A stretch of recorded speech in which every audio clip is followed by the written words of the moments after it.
अल्हम्दुलिल्लाह अल्हम्दुलिल्लाहि रब्बिल आलमीन वस्सलातु वस्सलामु अला मन कान नबिय्यन व आदमु बैनल माइ वत्तीन व अला आलिहि व अस्हाबिहि अजमाइन अम्मा बाद फ़अऊज़ु बिल्लाहि मिनश शैतानिर रजीम बिस्मिल्लाहिर रहमानिर रहीम इन्नल्लाह व मलाइकतहु युसल्लूना अलन नबी या अय्युहल्लज़ीना आमनू सल्लु अलैहि व सल्लिमू तस्लीमा अल्लाहुम्मा सल्लि अला सय्यिदिना मौलाना मुहम्मदिन व अला आलि सय्यिदिना मौलाना मुहम्मदिन सलातन दाइमतन बिदवामिल मलिकिल हय्यिल क़य्यूम।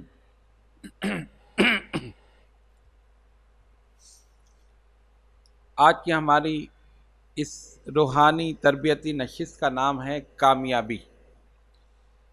कामयाबी ऐसी चीज़ है कि हर इंसान इसे चाहता है। कोई किसी भी फील्ड से ताल्लुक़ रखता हो, कामयाबी चाहता है। मिसाल के तौर पे एक बच्चा है, इम्तिहान दिया, उसमें कामयाबी चाहता है। एक बिजनेसमैन है, वो अपने बिजनेस में कामयाबी चाहता है। एक आदमी नौकरी पेशा है, उसमें कामयाबी चाहता है, यानी तरक्की। इसी तरह इलेक्शन में कोई खड़ा हुआ तो उसमें कामयाबी चाहता है। कामयाबी ऐसी चीज़ है कि हर आदमी इसके पीछे दौड़ रहा, लेकिन उसको ये नहीं पता कि कामयाबी मिलेगी कहाँ से। अगर ये पता चल जाए तो सारे मसले हल हो जाए। अच्छा, फिर कामयाबी भी दो किस्म की है, एक दुनियावी कामयाबी, एक उखरवी कामयाबी। एक का ताल्लुक दुनिया से और एक का ताल्लुक आखिरत से। और कुछ आमाल ऐसे हैं कि अगर हम इस दुनिया में करें तो हमें दोनों जहानों में कामयाबियां हासिल होंगी, यानी इस दुनिया में भी और आखिरत में भी। अब हर इंसान जो है चाह रहा है कि किसी तरह मैं कामयाब हो जाऊं, मुझे तरक्की मिल जाए, मेरे पास पैसा आ जाए, दौलत आ जाए। ये सारी चीज़ें दिन रात इसी में लगा हुआ है। दुनिया में वाहिद मकाम मस्जिद है जहां से ऐलान करके कामयाबी के लिए बुलाया जा रहा। आप देख लें, जितने भी मज़ाहिब हैं, हिंदू मज़हब हो, ईसाई हो, यहूदी मज़हब हो, बुद्धिज़्म हो, जितने भी हैं इस पूरी दुनिया में, किसी मज़हब में ऐलान करके कामयाबी के लिए नहीं बुलाया जाता। ईसाई जाते हैं अपने गिरजा में, वो घंटी बजाते हैं, अपने बाइबल पढ़ते हैं, आ जाते हैं, हर इतवार को जाते हैं। इसी तरह यहूदी, इसी तरह हिंदू, वो अपने बुतों के सामने पूजा करते हैं। बुद्ध मज़हब वाले वो अपने तरीके से इबादत करते हैं। कहीं ऐसा नहीं है कि दिन में एक मर्तबा नहीं, 5 मर्तबा हय्या अलल फलाह, आओ कामयाबी की तरफ, हय्या अलस सलाह, आओ नमाज की तरफ। 5 मर्तबा बुलाए जा रहे हैं ना, और ऐलान करके। ऐसे नहीं कि घर में ही 5 वक्त ऐलान हो रहा। और कामयाबी पाने वाले, कामयाबी की ख्वाहिश रखने वाले गाफिल, इधर से सुना इधर से निकाल दो। अजान हो रही है, अपने कामों में लगे हुए, मैं ये काम कर लूँ तो फिर मैं नमाज पढ़ लूँ, मैं ये काम कर लूँ तो फिर मैं मस्जिद चला जाऊँ। काम में लगे, टाइम निकल गया। अच्छा, जोहर कर चलो असर के साथ पढ़ लें। असर में फिर ऐलान हो रहा है हय्या अलल फलाह, आओ कामयाबी की तरफ। फिर अपने काम में मसरूफ़ हुए, टाइम निकल दिया मगरिब। मगरिब के बाद इशा। अब थके हारे घर पहुंचे, सारी नमाजें गायब, सो गए। और ऐसे सोए कि फजर भी गायब। कामयाबी कैसे मिलेगी? वो खुदाए वहदहू ला शरीक अपने बंदों को दिन में 5 मर्तबा ऐलान करके बुला रहा, हय्या अलल फलाह, कामयाबी की तरफ। तो अगर सब उसकी आवाज पर लब्बैक कहते हुए पहुंच जाएं, अपने सारे कामों को छोड़कर उसके घर में पहुंच जाओ, फिर देखो कामयाबी कैसे मिलती। लफ्ज ही ये इस्तेमाल किया, हय्या अलल फलाह, कामयाबी की तरफ। ये बताया जा रहा है कि अगर तुम इस घर में आ जाओगे तो फिर दुनिया क्या, आखिरत की कामयाबी भी तुम्हें मिल जाएगी, दोनों जहानों की कामयाबी तुम्हें मिल जाएगी। अच्छा, वजह क्या है? देखो, एक मालिक होता है, उसके मुलाजिम होते हैं, जिन्हें आप नौकर कहें, गुलाम कहें, मुलाजिम कहें, कुछ भी कहें, उस नौकर पर, उस मुलाजिम पर, उस गुलाम पर यह लाजिम है कि जब आका बुलाए वो पहुंच जाए। लाजिम है ना।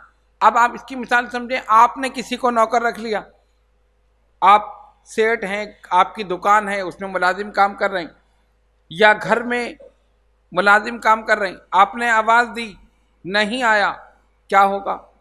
गुस्सा आएगा ना। और जब वो आएगा तो क्या कहेंगे? फौरन हमारी कैफियत तो गुस्से में, जब मैंने बुलाया क्यों नहीं आया? अब वो माफी मांग रहा है, वो कर रहा है, मैंने तुझे रखा ही इसी मकसद के लिए। जब मेरा काम नहीं कर रहा, मेरे बुलावे पे नहीं आ रहा, तो हम क्या करते हैं? फौरन हिसाब कर दी, जाओ भाई आज से तुम्हारा हिसाब साफ। अब वो बेचारा रो रहा है, गिड़गड़, नहीं बस तूने मेरे हुक्म उजूली की, इस मकसद के लिए रखा ना भाई, मालिक ने बुलाया तू नहीं आया। आप देख लेना हर जगह यही, किसी ऑफिस में, किसी भी सेठ की दुकान पे काम करें, किसी कारखाने में, अगर एम्प्लॉय जो है, मुलाजिम सेठ की बात नहीं माने, मालिक की बात नहीं माने, तो क्या होगा? खारिज कर दिया जाएगा, मुलाजमत से बर्खास्त। और ये जो मालिक हैं, ये हकीकी मालिक नहीं हैं, ये मजाजी मालिक हैं। आप जिनके यहाँ काम करते हैं, क्या वो हकीकी मालिक है? नहीं, मजाजी तौर पर आपने कहा जी मैं काम करूंगा, उनका जी इतने तनख्वाह आप लेंगे, चंद पैसों की वजह से वो मालिक। तो जब ये मालिक अपनी हुक्म उजूली बर्दाश्त नहीं करता, तो फिर वो खालिक व मालिक सोचना चाहिए ना। अगर वो बर्दाश्त ना करे तो क्या हो? खाने पीने से रह जाए। उसने कहीं ड्यूटी लगाई, कहीं हुक्म दिया कि फजर पढ़ोगे तो नाश्ता मिलेगा, जोहर पढ़ोगे तो खाना मिलेगा, ईशा पढ़ोगे तो रात का खाना मिलेगा, कहीं उसने लगाई? नहीं। वो रहीम है, वो करीम है, बड़ा मेहरबान, बंदों से बड़ी मोहब्बत करता। सिर्फ 5 वक्त उसके दरबार में हाजिरी दे लो, फिर देखो कि यहां भी कामयाब, वहां भी कामयाब। वो इतनी मोहब्बत करता है कि अपने घर में बुलाता है, और जब इंसान चल कर जाता है तो हर कदम पर 10-10 नेकियां अता करता है, हर कदम पर। फिर यही नहीं, नमाज से पहले वुजू है ना। सरकार ने फरमाया हाथ धोए हाथों के गुनाह झड़ गए, कुल्ली की मुंह के गुनाह झड़ गए, चेहरे पे पानी डाला चेहरे के गुनाह झड़ गए, पैरों को धोया पैरों के गुनाह झड़। आज गवर्नमेंट कह रही है कि 35 मिनट तक अपने हाथ धोइए कोरोना से बचने के लिए, सैनिटाइजर इस्तेमाल कीजिए। अरे वुजू ऐसा सैनिटाइजर है कि जो कोरोना के साथ साथ गुनाहों को भी खत्म कर देता। ये रूहानी सैनिटाइजर, ये सैनिटाइजर तो आज हुआ है, मेरे आका ने 1400 साल पहले तुम्हें बता दिया। दिन में 5 मरतबा वुजू कर लो, सब खत्म हो जाएगा, कोरोना क्या गुनाह भी खत्म हो जाएगा। कितना वो कर्म कर रहा। नमाज पढ़ने के लिए आ रहे हो, 10-10 नेकियां मिल रही। कुछ लोगों ने अर्ज की, या रसूल अल्लाह सल्लल्लाहु अलैहि वसल्लम, हमारे घर मस्जिद से दूर हैं, सरकार आप हुक्म दे तो मस्जिद के करीब घर ले लें, आने जाने में दुश्वारी होती। उस जमाने में लाइट नहीं थी, चिराग जलते थे, रात में अंधेरा होता था, ईशा की नमाज में आने के लिए, फजर में आने के लिए अंधेरा। नबी पाक अलैहिस्सलातु वस्सलाम ने फरमाया, तुम दूर से नमाज पढ़ने आते हो तो अपने हर कदम पर 10 नेकियां क्यों नहीं शुमार करते? यानी जितनी दूर से आओगे उतने कदम ज्यादा होंगे, और हर कदम पर 10 नेकियां, तो कितनी नेकियां हो जाएंगी? कितना करम है अल्लाह ताला, खुद ही बुला रहा है, खुद ही नेकियां भी दे रहा है, खुद ही अजर व सवाब भी दे रहा है। तो नमाज एक ऐसी इबादत है जो बंदे को खुदा के करीब करती, और सजदे में बंदा जितना खुदा के करीब होता है किसी और वक्त नहीं होता। वो अपनी पेशानी को उसकी बारगाह में झुकाता है और क्या कहता है? सुबहान रब्बियल आला, सुबहान रब्बियल आला, सुबहान रब्बियल। मरा तू पाक है, तू ही सबसे आला। उसकी तमहीद, उसकी तारीफ, उसकी तौसीफ बयान कर रहा है। तो उसकी शान ये है कि बंदा जमीन पर झुककर कहता है और वो 7 अर्श के ऊपर सुनता। आप जमीन पे कह रहे हैं, वो आसमान पे सुन रहा। अच्छा, इंसान क्या है, काम कराने के लिए खुशामद करता है। लोग खुशामद करते हैं ना, किसी सेठ के, जी आप तो बहुत अच्छे हैं, ज़रा मेहरबानी मेरा ये काम कर दें। किसी दोस्त से काम पड़ा तो उसकी तारीफ़ें की, उसकी खुशामद की। किसी के सामने झुक रहा है, किसी को कुछ कर रहा।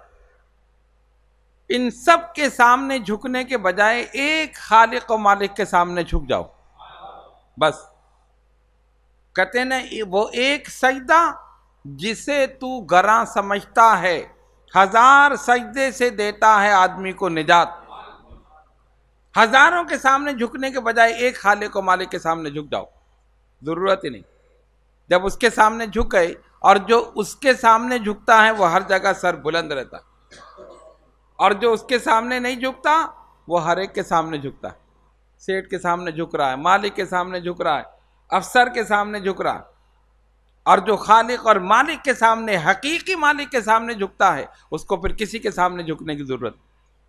इंसान सर झुकाता है और खुदा उसी सर को बुलंद करता। अब देखो ना, इंसान के जिस्म में सबसे बुलंद चीज सर है। सर है ना, इसी को झुका दो। जिस चीज को हमने तुम्हारे जिस्म में सबसे बुलंद किया है, उसी को हमारी बारगाह में झुका दो। जब झुकाओगे हम इसी को सबसे बुलंद कर दें। बुलंदी तो वहां से है, दुनिया से नहीं है। तो अगर इंसान इस फलसफे को समझ ले, किसी ने बड़ी प्यारी बात कही थी।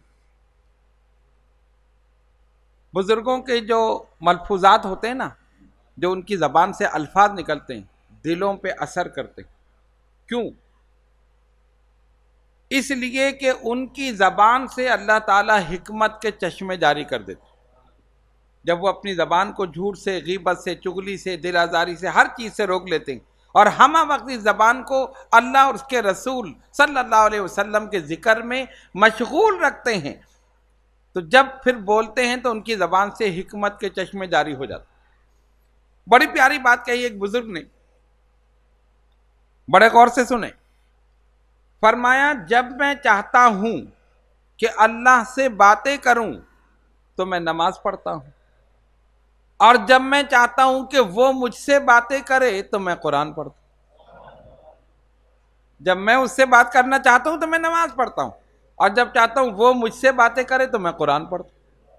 आप देख लेना कुरान उठा के, जगह जगह या अय्युहल्लज़ीना आमनू, ईमान वालों को मुखातिब किया जा रहा है, कहीं मोमिनों को मुखातिब किया जा रहा है, कहीं या अय्युहन्नास, इंसानों को मुखातिब किया। वो बातें कर रहा है, कलाम कर रहा। तो कहते जब मैं चाहता हूं कि अल्लाह से कलाम करूं तो मैं नमाज पढ़ता हूं, और जब चाहता हूं वो मुझसे कलाम करे तो मैं कुरान पढ़ता हूं। कुरान लेकर बैठ जाओ, देखो जा बजा वो तुमसे गुफ्तगू कर रहा, तुम्हें बता रहा, कहीं तुम्हें हिदायत दे रहा है, कहीं तुम्हें जहन्नुम के अजाब से बचा रहा है, कहीं तुम्हें जन्नत की खुशखबरी दे रहा है, कहीं तुम्हें जन्नत की बहारें दिखा रहा है। ये सारी चीजें सब कुरान में। जो कुछ हो चुका वो कुरान में, जो हो रहा है वो कुरान में, और जो आइंदा होने वाला है वो भी कुरान में। ऐसी किताब, कामिल और अकमल किताब। तो जैसी कामिल और अकमल किताब जिस जात पे नाजिल की, वो जात भी कामिल और अकमल जात। जिस तरह इसमें कोई कमी नहीं, उसी तरह उस जात वाला सिफात में भी कोई कमी। तो बात कहां से चली? कामयाबी। अब मिले कैसे? पहली चीज, 5 वक्त नमाज। हय्या अलल फलाह की आवाज आए, पहुंच जाइए। नमाज की वजह से अगर काम छोड़ दोगे, काम हो जाएगा, और काम की वजह से नमाज छोड़ दोगे, काम खराब हो जाएगा। क्यों? खालिक कायनात देख रहा है, मेरी वजह से इसने अपने दुनियावी काम को छोड़ दिया, उसकी निगाह करम होगी, सब काम हो जाए। हम कहते नहीं, ये हम कर लें फिर पढ़ लेंगे, ये काम कर लें फिर पढ़ लें, टाइम पर। अच्छा, जो टाइम की पाबंदी करता है उसकी अहमियत है। आप दुनियावी तौर पे देख लें, आप अपनी दुकान सही टाइम पर खोल लें। मसलन 7 बजे आप दुकान खोलते हैं, सब जगह मशहूर हो जाएगा ये दुकान सुबह ही खुल जाती, सबके सब पहले से पहुंचना शुरू हो जाएंगे। सारी दुकानें बंद हैं, आपकी दुकान खुली। ये जो है पंक्चुअल है, ये बिल्कुल टाइम का पाबंद है, 7 बजे दुकान खुल जाएगी। एक वो है जो 9 बजे सो के उठा, 11 बजे नाश्ता किया, आराम से निकले, 12 बजे जाके दुकान खोली, आधा दिन तो गुजर गया। ये पता होता है ना। इसी तरह ऑफिस में टाइम है 8 बजे का, आप पहुंच रहे 9 बजे, उधर क्रॉस लग गया, लग जाता है ना। बाद जगह कार्ड पंच किए जाते हैं, टाइम आ जाए उसमें। और कार्ड इसीलिए पंच किए जाते हैं कि पहले कहते हैं टाइम लिखो, वो टाइम भी गलत लिख देते हैं। 9 बजे आते, लिख दिया 8 बजे, तो उन्होंने मशीन ही लगा दी। जब कार्ड अंदर करोगे वही टाइम आएगा जिस वक्त किया है। ये सारी चीजें हैं ना। इसी तरह जिस तरह दुनियावी तौर पर है, इसी तरह दीनी तौर पर भी। फजर का वक्त, आजकल क्या वक्त है फजर का? नमाज। अच्छा, माशाल्लाह पढ़ रहे हैं सब नमाज, चलो ये तो अच्छी बात। वरना हम एक जगह गए तो वहाँ एक शहर में गए, तो मैं जब भी जाता हूँ तो पहले से पूछ लेता हूँ भाई टाइम क्या है, ताकि रात का अपना शेड्यूल तय कर लें कि इतने बजे पढ़ना, इतने बजे ख़त्म करेंगे, इतने बजे अजान हो जाएगी फजर की। तो साहिब खाने से पूछा कि फजर का टाइम यहाँ पे क्या है, एक दूसरे शहर में। कहना फजर, मैंने कहा जी फजर। कहना अच्छा मैं भी आता हूँ, चले गए। कि ये क्या हुआ, कोई टाइम है तो आप बताइए अगर आप पढ़ते हैं। फिर उनका बेटा आया, उससे पूछा भाई फजर का टाइम क्या है? जी मैं अभी अब्बू से पूछ के आता। वो चले गए, दोनों ही चले गए। फिर वो देख कर आए कि फजर का टाइम क्या है, जो पढ़ता है उसको मालूम होगा। बात है ना सही। तो जिस तरह दुनियावी तौर पर आप टाइम पर जाएं, आपकी अहमियत, ये आदमी जो है ना पंक्चुअल है, ये बिल्कुल टाइम पर आता। इसी तरह जो टाइम पर नमाज पढ़ेगा उसको अजर सवाब मिलेगा। कज़ा तो फिर कज़ा है, पढ़ तो लिया आपने लेकिन कज़ा हो गई ना, टाइम पर तो नहीं हुआ। इसीलिए टाइम की पाबंदी, और टाइम की पाबंदी और डिसिप्लिन जिस तरह हमारे दीन ने सिखाया है, किसी दीन ने नहीं सिखाया। भाई दिन में 5 वक्त नमाजें हैं, हुक्म हो जाएगी जी 5 वक्त नमाजें हैं, किसी वक्त भी पढ़ लो। ये 5 नमाजें हमने फर्ज की हैं, फजर जोहर असर मगरिब इशा, तुम पूरे दिन में पढ़ लो किसी वक्त नहीं। टाइम रखें, फजर का ये टाइम है, जोहर का ये टाइम है, असर का ये, मगरिब का ये, सब बता दिया, इशा तक उसी टाइम पर। क्यों? डिसिप्लिन रखा है। नमाज में देखो डिसिप्लिन रखा है। आज हम मगरिबी तहजीब से उन लोगों से मरूब हो रहे हैं। लोग कहते जी देखें कितना डिसिप्लिन है, डाक खाने में जाते हैं सब लाइन लगाकर, फिर एक एक करके, हमारे तो एक दूसरे पे गिरते। फला जगह जाते हैं तो सब लाइन लगा के, ट्रेन में चढ़ रहे हैं तो सब लाइन लगा के, अमेरिका में, यूरोप में, फला फला। मैंने कहा उनका, उनसे ज्यादा तो हमारा डिसिप्लिन है। कैसे? मैंने कहा 1000 नमाजी भी हों, 1 लाख नमाजी भी हों, एक ही इमाम के अल्लाह अकबर पे सजदा कर रहे हैं। एक ही है ना, कोई इमाम बहुत सारे तो नहीं है। 1 लाख नमाजी भी पढ़ रहे हैं तो उसने अल्लाह अकबर कहा तो सब ने नियत बांध ली, उसने कहा तो सब रुकू में चले गए, उसने कहा तो सजदे में चले गए। एक अंग्रेज और एक मुसलमान बैठे टीवी देख रहे थे, यानी ये सही वाकया मैं आपको बता रहा हूँ, हो सकता है शायद पहले भी नशीद में कभी सुनाया हो, लेकिन बड़ा दिलचस्प वाकया। बैतुल्लाह का तवाफ टीवी में दिखा रहे थे, जो सऊदी अरब का वो है टीवी, तवाफ हो रहा है, हजारों आदमी चक्कर लगा। अंग्रेज ने कहा देखो हमारे यहाँ डिसिप्लिन है, हमारे यहाँ ये है, हमारे यहाँ वो है। मुसलमान ने कहा ये तुम देख रहे हो क्या हो रहा है?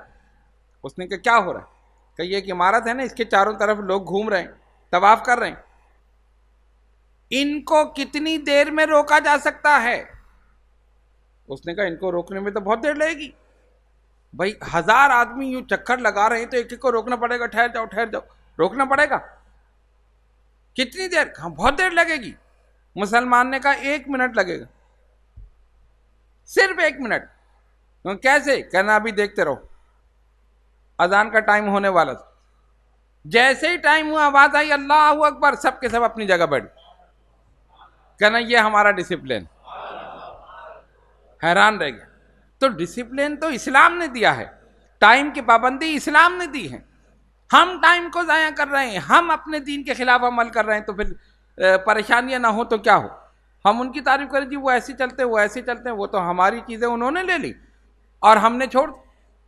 5 वक्त नमाज का आप देख लें, टाइम पर नमाज है, जुमे की नमाज टाइम पर है, 5 नमाजें टाइम पर हैं, ईदैन टाइम पर है, हर चीज़ इस्लाम ने एक डिसिप्लिन के साथ, नज्म और ज़ब्त के साथ मुकर्रर कर दी ऐसा कामिल और अकमल दीन पूरी दुनिया में कहीं नहीं। इसीलिए कुरान ने कहा अल यौमा अकमलतु लकुम दीनकुम व अतममतु अलैकुम निअमती व रदीतु लकुमुल इस्लाम दीना। ए महबूब सल्लल्लाहु अलैहि वसल्लम, आज हमने आपके लिए आपके दीन को मुकम्मल कर दिया, अपनी नेमतें आप पर तमाम कर दी और आपके लिए दीन इस्लाम को पसंद किया। तो सबसे बड़ी कामयाबी दीन पर चलना है। अगर आप रिज़्क में, रोजगार में कामयाबी चाहते हैं, फजर की नमाज की पाबंदी कर लीजिए। लेकिन ऐसा नहीं बाकी सारी गायब। पांचों नमाजों की, फजर की इसलिए मैंने जोर दिया कि इसी में उठने में देर लगती, शैतान बहकाता है। आजकल तो सर्दी है, कौन उठे ठंडे पानी से वुजू करे, लिहाफ से निकलने को दिल ही नहीं चाहता। देखा अभी तो 10 मिनट हैं, सो जाओ, इधर करवट ली, शैतान ने हाथ फेर दिया, आंख खुली, 9 बज गए, 8 बज गए, गई।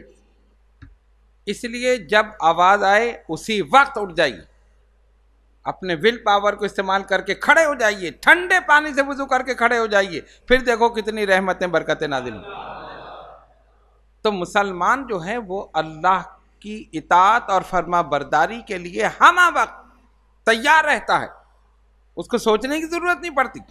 जब उसके कान में आवाज आ जाए खड़ा हो जाए।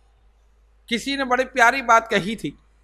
बहुत सी बातें ऐसी होती हैं कि जो दिल को लग जाती, जिस तरह कि मैंने अभी कहा कि बुजुर्गों की जबान से निकले हुए अल्फाज ये दिल में उतरते हैं, सिर्फ कानों में नहीं, दिल में उतर जाते हैं। लेकिन इसको याद भी रखा कीजिए। बड़ी प्यारी बात किसी ने कही, अल्लाह के नेक बंदे ने, 5 वक्त नमाज अजान पर मौकूफ है, यानी 5 वक्त की जो नमाज होती है ना, उससे पहले अजान होती है। तो कहते हैं 5 वक्त की नमाज जो है उसके लिए अजान दी जाती है, अजान सुनकर नमाज पढ़ी जाती है, पता चल जाता है ना वक्त हो गया। लेकिन तहज्जुद की नमाज के लिए अजान नहीं होती, होती है अजान हरमैन में होती, वहां पर और कहीं नहीं होती, सिर्फ वहीं, ये इनफरादियत वहां की खुसूसियत है। 5 वक्त नमाज की अजान होती है। कहते हैं तहज्जुद की नमाज के लिए दिल की अजान की जरूरत है, वो फिर दिल से अजान होती है। समझ आई बात? वो फिर खुद ब खुद इंसान उठता है, फिर वो रब उसको उठाता है, उठ जाओ। कहते अगर तुम तहज्जुद पढ़ रहे हो तो रब तुमसे मोहब्बत करता है। अगर तुम 5 वक्त नमाज पढ़ रहे हो, फजर के लिए उठ रहे हो, तो समझो रब तुमसे राजी है, उसने तुम्हें उठा दिया। और अगर नहीं पढ़ रहे, समझ लो रब तुमसे नाराज है, उसने तुम्हें इस काबिल भी नहीं समझा कि अपने घर में बुलाए, जाओ अपने घर में पड़े रहो, हमें जरूरत नहीं तुम्हारी। क्या उसको हमारी इबादत की जरूरत है?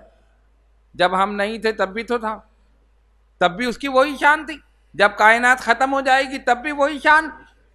नमाज तो हमारे लिए, उसको जरूरत नहीं, हमें जरूरत। तो इसलिए कामयाबी की पहली सीढ़ी नमाज, और ऐलान मस्जिद से हय्या अलल फलाह, आओ कामयाबी की तरफ। यह हकीकत है, और ऐसी हकीकत है जिससे कोई इनकार नहीं कर सकता।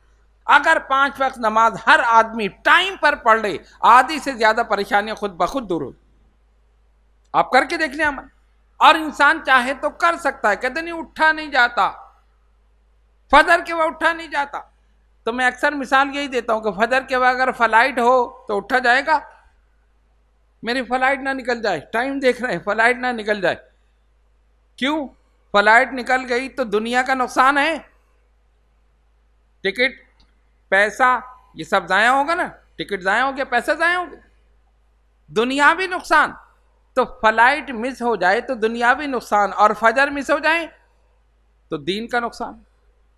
तो तुमने दुनिया को दीन पर मुकद्दम कर लिया। फजर के मिस होने का कोई परवाह नहीं, कोई एहसास नहीं, और फ्लाइट के मिस होने की कितनी, सोते ही नहीं है। उठना तो बात की बात है, सोएंगे नहीं, कह रही मेरी 3 बजे फ्लाइट है, मेरी 4 बजे फ्लाइट है, 2 घंटे पहले मुझे एयरपोर्ट पहुंचना है। तो इंसान अगर करना चाहे तो सब कर सकता है। समंदरों में जो जहाज चल रहे हैं किसने बनाए? फिजाओं का सीना जो जहाज चीर रहे हैं किसने बनाए? ये रेलगाड़ी जो लोहे पर लोहा चल रहा है, दौड़ रहा है, किसने बनाया? ये सब इंसान ने बनाया। चांद पर जो पहुंचे, कौन पहुंचे? इंसान पहुंचे। तो जब इंसान ये सब कुछ कर सकता है तो क्या फजर के लिए नहीं उठ सकता? उठ सकता है। अपने दिल में ख्याल करें, सोचें कि मुझे उठना है, और उसके लिए एहतमाम ये करें कि जल्दी सो जाएं, जल्दी उठ जाएं। अगर 2 बजे तक, 3 बजे तक जागेंगे, गप्पे मारेंगे, उल्टी सीधी बातें करेंगे, 3 बजे आप सोएंगे तो फजर के लिए क्या खाक उठेंगे? उठ ही नहीं सकते। इसलिए इस चीज की पाबंदी करें, कामयाबी यकीनी है। और ये चीज वो है, नमाज की पाबंदी वो है कि जिसमें दीन और दुनिया दोनों की कामयाबी, दीन और दुनिया दोनों की कामयाबी। बहुत सारे वाकयात ऐसे, इस वक्त तो वक्त नहीं है कि कभी हम आपको सुनाएं कि इंसान नमाज की वजह से कितने हादसा से बच गया। एक रेल गुजर रही थी, नमाज का वक्त हो गया, इत्तेफाक से वो ट्रेन रुकी स्टेशन पे, तो एक साहब नमाजी थे, उन्होंने कहा मैं ज़रा उतर के नमाज पढ़ लूँ। लोगों ने कहा ये चल जाएगी, कहा नहीं मुझे नमाज पढ़नी है। वो उतर के नमाज के लिए उन्होंने मुसल्ला बिछाया, पीछे से एक दूसरी ट्रेन तेज़ी में आई, उसने इस ट्रेन को मार दी। ऐसा क्रैश हुआ, वो ट्रेन उछली और गिरी, कितने लोग मर गए। जो नमाज पढ़ रहा था महफूज हो गया। अल्लाह ताला बचाते हैं ना।